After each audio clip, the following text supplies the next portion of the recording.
கடந்த 8 மாத காலமாக தமிழக வெற்றி கழகத்திற்கு ஆதரவு கொடுத்து தேர்தல் பணி ஆற்றி வந்தோம்.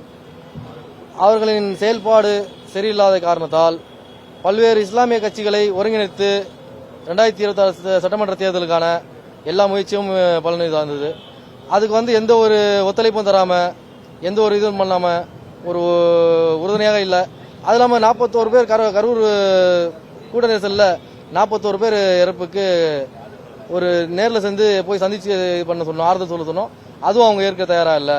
இவர்கள் அவங்கள காப்பாற்றி கொள்றதுக்காக ஓடி வந்தாங்க தவிர, இவங்க மக்களை எப்படி சந்திச்சு, மக்களை எப்படி ஒரு ஆளுமை இது பண்ணி ஆட்சி அமைத்து எப்படி இது பண்ணுவாங்க, மக்களுக்கு சப்போர்ட் பண்ணுவாங்க, பண்ண மாட்டாங்க.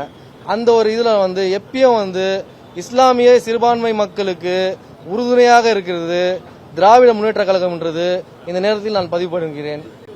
நடைபெற இருக்கும் 2026 சட்டமன்ற தேர்தலில் திராவிட முன்னேற்ற கழகத்திற்கு ஆதரவு அளித்து தேர்தல் பணியை ஆட்டப் போறோம்.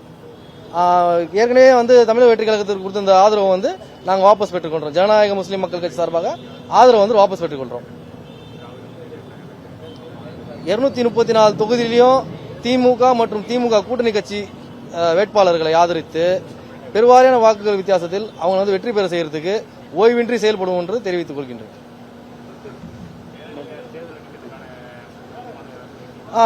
இந்த தேர்தல் இதுல 2 தொகுதிகள் கேட்டு இருக்கோம். ஒன்று திருப்பத்தூர் மாவட்டம் ஆம்பூர் சட்டமன்ற தொகுதியும், செங்கல்பட்டு மாவட்டம் பல்லாவரம் சட்டமன்ற தொகுதியும் ஆர்எஸ்எஸ் பாரதிய பார்த்து சந்திச்சு அது கோரிக்கை வச்சிருக்கோம்.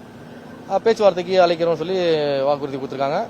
இன்ஷால்லா அது விரைவில் நடைபெறும். ஜனநாயக முஸ்லிம் மக்கள் கட்சி நிறுவன தலைவர் doctor MF Tamim. Play store மற்றும் ஆப் ஸ்டோரில் இருந்து பாலிமர் செயலியை QR கோடு மூலம் பதிவிறக்கம் செய்யுங்கள். செய்திகளை உடனுக்குடன் பெறுங்கள்.